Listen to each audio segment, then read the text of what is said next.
Well, today we're going to be looking at the time of God's story in which a man named Solomon was the king. And Solomon was one of David's kids. So King David, the second king of Israel, last week we looked at his life, or at least a portion of it.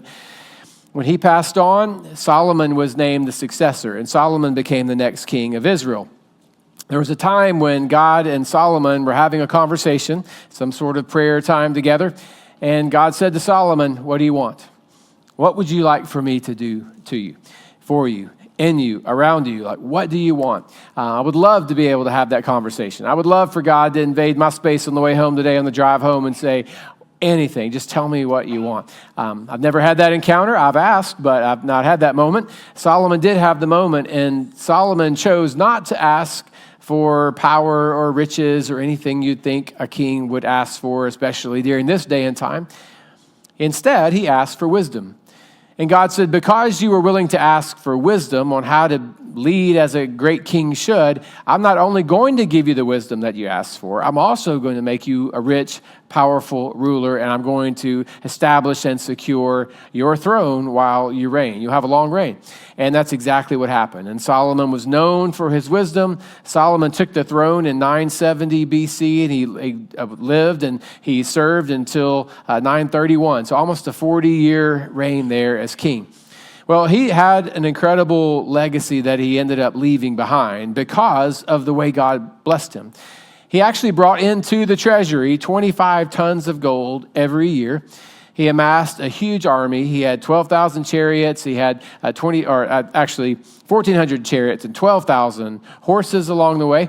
He built ships. He built buildings. He built palace. He also built the temple, the temple where God's people would say, this is where we go to worship, and this houses the presence of God. He was the one who made all that possible. He did so much and left such an incredible legacy.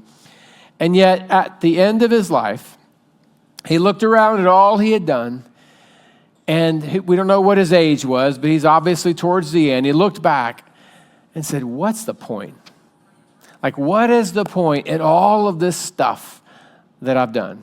I've accomplished a lot. I've built a lot. I've made a lot. I've created a lot. I have ruled very well. And what is the point? His words in Ecclesiastes chapter 2, beginning of verse 1. And I'm actually going to read from the New Living Translation. I don't often do that. So if you finally got the translation that I read from, and then now I'm going to mess that up, we'll be back in the saddle here real soon. But I want to read these 11 verses in this way. It just reads so much more easily. And in verse 1, it says, I said to myself, come on, let's try pleasure. Let's look for the good things in life. But I found that this too was meaningless. So I said, laughter is silly. What good does it do to seek pleasure? And after much thought, I decided to cheer myself with wine. And while still seeking wisdom, I clutched at foolishness.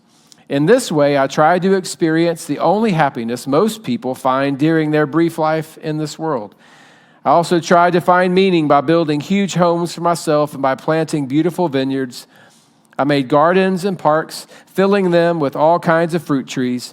I built reservoirs to collect the water to irrigate my many flourishing groves. I bought slaves, both men and women, and others were born into my household. I also owned large herds and flocks, more than any of the kings who had lived in Jerusalem before me. I collected great sums of silver and gold, the treasure of many kings and provinces. I hired wonderful singers, both men and women, and had many beautiful concubines. I had everything a man could desire, so I became greater than all who had lived in Jerusalem before me, and my wisdom never failed me. Anything I wanted, I would take. I denied myself no pleasure. I even found great pleasure in hard work, a reward for all my labors. But as I looked at everything I had worked so hard to accomplish, it was all so meaningless, like chasing the wind. There was nothing really worthwhile anywhere. Not an encouraging way to look back on your life. And most people assume by the context clues and even saying the son of David throughout the book, that this was Solomon's book, the book of Ecclesiastes. We're not for sure, but that most signs point to it being his book. So he's looking back on his life saying, I've done all of this stuff, and what's the point? Like, what is the use in all of this? So what I want us to do is to stop and maybe ask ourselves a few questions that Solomon apparently did not ask or did not stick around for the answers. Questions he didn't stop to consider so that we can pause and evaluate wherever we are in our stories, our own individual story, so that we don't look back one day and say, you just read it. Here, my memorial, here's what I want you to read. This whole thing, what's the point? I don't want to get there. You don't want to get there. So I want us to stop just for a moment before we get too far into it and ask some important questions. Because Solomon's story here in Ecclesiastes chapter 2, if these are indeed his words looking back on his own life, it reminds me of that feeling we have when you walk into a room and you can't remember why you're there. You just walk in, you know you went into the living room to grab something, but you can't remember what it is. You go back into the bedroom and you just stand there in the middle and twirl like, what was I supposed, what did I come in here for? And just over and over, why am I here? Why am I here? I don't think Solomon ever stopped to ask questions like that, but he had that feeling like, what's the point in all this? Why did I do this again? Why was that so important to me? So let's ask 4 questions that I think are probably each one builds in importance. But the first one is, what am I chasing? What is it in my own life that I'm actually chasing? Now, Solomon's life, we don't have to have the book of Ecclesiastes to know this. You can go back into the book of Chronicles and we find his stories and what's going on. And he was chasing, wealth. There was never enough money. Never. I mean, how many tons of gold do you need? How much more gold do you need in the treasury? How much more do you have to do? He was chasing money. We know he was chasing power. He not only wanted to be a king, he wanted to be the king. And even as he's looking back on his life, describing it, he says, I was a king unlike any other. No other king who had lived before me, no other ruler before me in this entire land had ever experienced anything the way I did. And we also know that no ruler after him did as well. He didn't know that at the time, but he was going to be the guy. So he has all that. We know that he's chasing girls. I mean, that's just to be very blunt. He's chasing girls. We know he had hundreds of wives and he had hundreds of girlfriends that were not his wives. Like he had some issues. Like he was desired every single girl that he could set his eyes on. Sometimes for political reasons, sometimes for romantic reasons, sometimes just because. And I don't know, I would think after you've been married 100, 125 times, you're like, we're good. I would feel like that would be a good stopping point. Not for Solomon. And again, some of them were political alliances and things like that, but irregardless, it was a crazy, crazy pursuit he was on, continually chasing things. But I want us to ask ourselves in our stories, whether you're 15 years old or whether you're 75 years old, what am I chasing? What is it that I just continue to want to have? Whether it is a role, a position, whether it is a job or a person, a relationship. For some of you, it may just be a picture. Like you have in your mind a picture. Even if you couldn't describe it to the people around you, you have a picture of the life that you hoped you would be living at this point of your life, or the life that you want to eventually experience. And it's still just a little beyond your reach. And you're still continuing to chase that picture, that vision, that dream, whatever that may be. What is it that I'm actually chasing? And then the second question, perhaps more important, why do I want it? What is so great about that it causes me to overlook all of these things in pursuit of that? I can get invited to, hey, be a part of this. I'm not a morning person, but if it revolves around the thing I'm chasing, I'm up first. I'm ready to go. I'm ready. It just makes a difference in my life. I am pursuing that thing. We can look at Solomon's life and say, well, what was the deal with all the desire for the money and the wealth and the riches and the power and the girls and all? Well, we know a few things about him. We know, one, he's the child of a legend. His dad, David, was a legendary king. So he's either going to live in that shadow or he's going to carve his own path. We know that David, as great as a king he was, he had problems within the home as well. Solomon's mom's Bathsheba, and I think we know a little bit from last week what went on there and all that happened around that. Like, he didn't come from a great, strong, stable home. So part of him perhaps wants to outrun that. and do something no one else had ever done before. But why is it that you're chasing that position or that role? Or why do you want to feel that way or look that way? Why is it so important that people label you this way or approve of you this way? Why is it so important that you have this amount of status or this amount of money? What's that about? Because as we dig into our whys, it makes a lot more sense why we're where we are. And for some of you, it might be insecurity. You never had anyone really encourage or affirm you on the way up. And so you're going to do whatever it takes to have everyone around look and say, good job, or you've arrived, or I envy you, or I wish I was in your spot. For some of you, it's a little payback. You had people along the way that doubted you, or maybe they fired you, or maybe they overlooked you, or they dumped you, or they whatever, and you want to live a certain way that makes them regret that day. Have a little Toby Keith, how do you like me now moment. Like you don't want to have that for people. Everyone under 20 went, what? Anyway, but like a moment where everyone stops and says, we made a mistake. We counted you out. You were more, you were better, you were stronger, you were faster, you were more important than we actually thought. You were more valuable. Just to stick it to the people who didn't believe in us. What is that thing? Why is that thing so important to you? And what is that thing that you're chasing? So what am I chasing? Why do I want it? The third question to ask ourselves, what will change when I get it? And this one for me is probably the most important. Like what is really going to be different when I catch it, when I achieve it? Because I think if we're being honest with ourselves, most of us already know the thing that we want the most, that is consuming us and that we're chasing after, we actually already know that when we get it, we're going to be looking for something else. It's not going to be enough because we know ourselves. We know our pattern. We know, I've got to have that relationship. I've got to be with him or I've got to be with her. Then it finally works out. And you're like, maybe somebody else. Like we just kind of get tired of it. I really wish I had that. If I could just find that. We finally have it.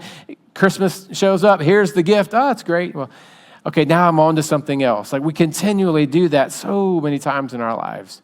And do we really think that this thing that we're chasing, that once we finally arrive, we're going to think, I need nothing else. Like that is it. Most of us know that's not the case. That's not the way our lives are going to unfold because that's not the way they've ever unfolded. And for Solomon, it was never enough. There was never enough money. There was never enough stuff. He had never built enough things. And so he looks back on his life and says, what's the point? I built all this stuff and it's going to be torn down the next time we have a war. I've got all this money. I'm going to have to leave it to my kids, and we know how they're going to deal with that. So that'll be gone really fast. So I can't leave that. I've got a name, and no one's going to remember me in 100 years. Like, what am I doing? I'm setting up myself for an incredible disappointment, to chase after, to pursue all of these things, knowing it's not really going to be enough. And then the other question is, okay, well then what am I missing? If I am putting everything on the line to chase after a thing that I'm not even sure I know why I'm chasing, knowing full well that I'm probably not going to be content even when I get it, what's going on? Like, what is the problem? What am I missing, avoiding, neglecting? What is the missing part of the recipe?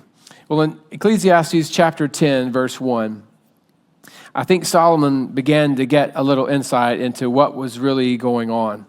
He wrote rather, as dead flies give perfume a bad smell, so a little folly or foolishness outweighs wisdom and honor.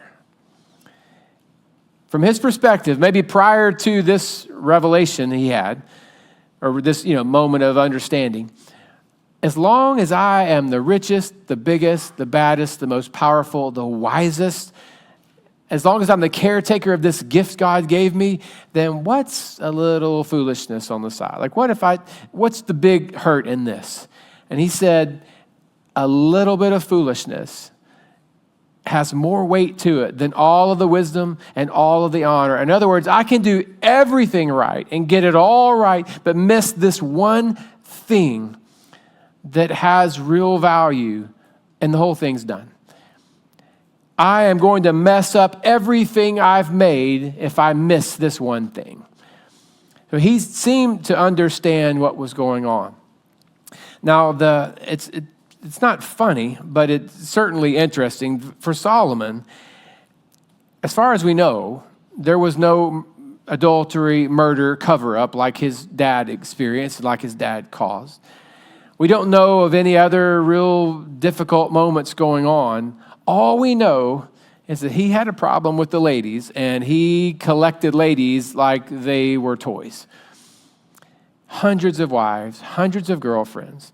And he does this as the king of God's people, knowing that God had told his people hundreds of years earlier when Moses was leading them, do not marry someone who does not share your faith and your devotion to me.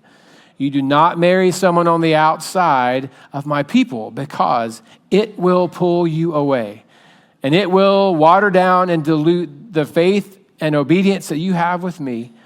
It will change things, and it will bring in things that are going to cause there to be just a big, weird mess collection of a little bit of faith and a little bit of unfaith, a little bit of a pagan belief, a little bit of Yahweh, and a little bit of these other gods. He says, that's not what I want.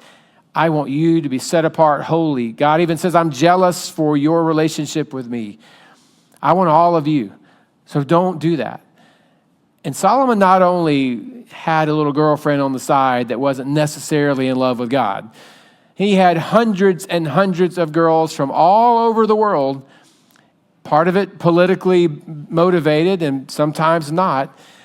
And because he was unwilling to honor God in that way, God literally told him, I am going to tear the kingdom from you. And you are going to experience a breakup like you've never seen before in this country. When you die, civil war is happening. And that's exactly what happened. The nation was divided. There was a northern kingdom and a southern kingdom after that.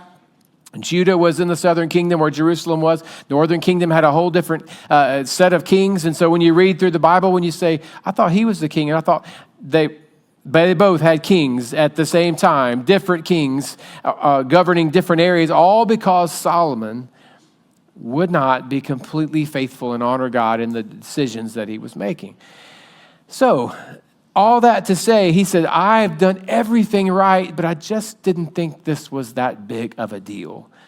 And it has weighted everything, and it is ruining everything. So, stepping back from a bigger perspective, trying to grasp from our understanding, how do we not get in this place? How are we not in this spot? None of you has 400 wives and 200 more girlfriends. I understand that. You're not in danger of that. If you have more than one, you're probably getting found out today, and it's over anyway. So that's kind of it. Because today I've just sparked new conversations on the way home. Like, honey, by the way, it's probably over within an hour. So that's done. Stepping back from that, knowing that's probably not the issue for us, I think there is a bigger struggle at work. And I think it's at the heart of everything that Solomon struggled with. And it's sandwiched really inside this one little verse in Ecclesiastes chapter 3, verse 11. It says, he has made everything beautiful. God has also set eternity in the human heart. No one can fathom what God has done from beginning to end. That little phrase, God, it was God, but he says he being God has also set eternity in the human heart, is so pivotal. Because what God was saying is, yes, there is a now. Building buildings, building palaces, building temples, amassing money and wealth and being successful and respected. Yes, fine. But I have created you for more. There is this life you're living now, but I have created humans for later, now and later. In other words, if what matters now is not going to matter later, then whatever I'm doing in the now is probably never going to bring me contentment, because I was made for the later. So, if that's the truth, then I step back and have to ask myself, how much of what I'm doing right now is actually going to matter later? How much of what I'm doing now is truly going to be gone the second I breathe my last breath? The second someone uses up the last dollar that I was able to save up and pass on. The second someone sells the house that I lived in for however long. The second someone loses a little bit of a computer chip and says, oh, wait, we lost the Roland family tree. What was his name? I don't know. No one will ever know again. As soon as that happens, it's gone. And if what I'm doing is just about the now, then there's always going to be what am I missing? What's going on? Why can't I figure this thing out? Perhaps it's because I have been created for more than now. So my desire is to prioritize in the now what is actually going to matter later. So I stepped back the last couple of weeks and thought, what do we know happens now in our existence and actually carries over into later, heaven, eternity? And I was able to really just settle in on three things at last. They all start with an S. Imagine that, Mr. Preacher.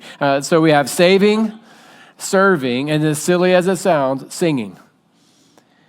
When you look through the life of Jesus, his teachings, the way he lived, and what he talked about eternity being, there are really only three things that are going to last beyond this. There's a lot of stuff we would love to take with us. And we've all said, I really hope heaven's going to have this kind of, chocolate pie, or we laugh. We have all these jokes. We know that can't be a thing. There's no way there's aluminum foil in heaven. There's absolutely no way. There's no Cool Whip containers, okay. Now we kid about stuff and we go, this must be what heaven, no. Truthfully, there are only three things that we know are actually going to last. Now one, that'd be the obvious one, is saving people. Saved lives.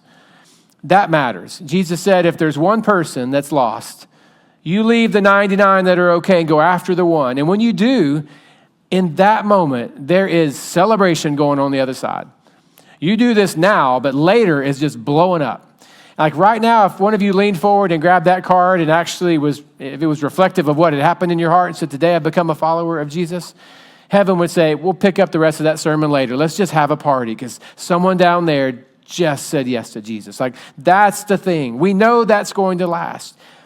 And the hard reality for me is I know that a lot of people that I care about deeply have zero intention of ever leading anyone to Jesus this side of heaven. That's not part of your plan. Now, I understand that, and I don't think anyone's mad about that, but I'm telling you, this is what is going to matter. You bypass those conversations. You cannot build enough buildings that make enough of a dent to outdo the fact that you missed on the thing that mattered the most. Saving. There's also serving. In Matthew chapter 25, we're not going to read that on the screen, but Jesus talks about how it's going to be in the end. And he said there are going to be some people on the outside of the gates of heaven going, hey, I'm home. And I'm going to say, I don't know who you are. What do you mean? Well, you didn't feed me when I was hungry. You didn't give me something to drink when I was thirsty. You didn't give me clothes when I was naked. Hold on, Jesus. When were you naked? When did that happen? Whoa. If you did it to the least of these or did not do it for the least of these, you did that or did not do that for me. Which is why in Matthew 5, he says, you can just go away. I don't know you. I don't know who you. It's me, Lord. I did all these things. I cast out demons. But you didn't clothe me, you didn't feed me, I don't know who you are. There's nothing going on here. Because if you've done it unto the least of these, he says, you've done it unto me. And there's carryover happening. Every time you choose to serve someone who cannot serve you back and do anything good for you, God takes note of that. He says, I see that. That was for me. That's worship. Every time we allow our serving to just be for people who are going to be able to say, thank you so much. Can we take a picture? You can post that if you want and tell people all the good things you've done. God says, oh, there's your reward. That's not for me. That was for you. But when you serve people who can't do anything for you, I'm collecting that. So there is an aspect of serving. And then I know this does not sound exciting, but there is a singing element. We're even told that if we're not going to praise God, even creation's going to cry out and praise him because that's what he wants. And we're going to sing here and we sing there. And I know some of you are probably second guessing your desire to even go to heaven once you find out that's what's going to happen most of the time. But that is it. Now it's different than here because here we might close our eyes and try to envision ourselves in God's presence. And we have a beautiful worship team, but they're nothing compared to the glory of God. and we're going to be in his presence, and hopefully we won't even have to worry about the surroundings or all that or how we sound. But what we're doing here is actually preparing us for there. And that may not be exciting to you, but the next time that you think about just skipping that part and just coming in for the nuts and bolts, when's the sermon going to start? Let's just get going. Or as soon as he prays, let's sneak out. Let's just kind of, get on. I get it. I understand. Sometimes after I preach, I want to jump in my car and get home before kickoff too. I get all that. But we're underestimating the offering that God is asking us to give him with our songs, with our voices. So whether it's saving, whether it's serving or singing, like if it's not one of those things, everything else is going to be kind of washed away. And even in a challenging moment, we even find at times he talks about no one being given in marriage in heaven and all that. Like, I don't even want to think about that. My wife and I, we were out of town for one day this week for lunch and meeting with my mom and dad, my sister, and walking around. And I turned to her. I said, the scariest thing I've ever thought is the fact that somehow we don't get to be like this for eternity. Like, I'm going to choose to believe, like we got seats with each other. I'm going to choose, that's how I'll sound if that happens. I'm going to choose to believe that we're going to be together through this whole thing. But all I do know for sure is that the souls that I was able to lead home, that the songs I offered up, and those little moments where I could have walked on, but I stopped to serve someone who could not serve me back, I do know that those things matter on the other side. And I can accomplish a lot of things, not as much as most of you, but I can do a whole lot while I'm down here. But if I miss those things, then I am never truly going to be content and happy. And some of you are walking around the rooms of your life right now going, what am I missing? What is going on? I don't know. Like, I've got a great family, or I've got a good job, or I have this or have that. I'm just missing. Step back, pause today, and evaluate, okay, I've got these things, but how am I allowing these gifts to point towards these things that matter? How am I using my gifts to point people towards Jesus? How am I using my gifts to serve people who cannot take care of themselves? How am I using my time and my gifting? How am I prioritizing offering up and offering to God? If all that matters to us is what is happening now, we're going to miss out, because we were made for more than now. We were made for now, and we were made for later.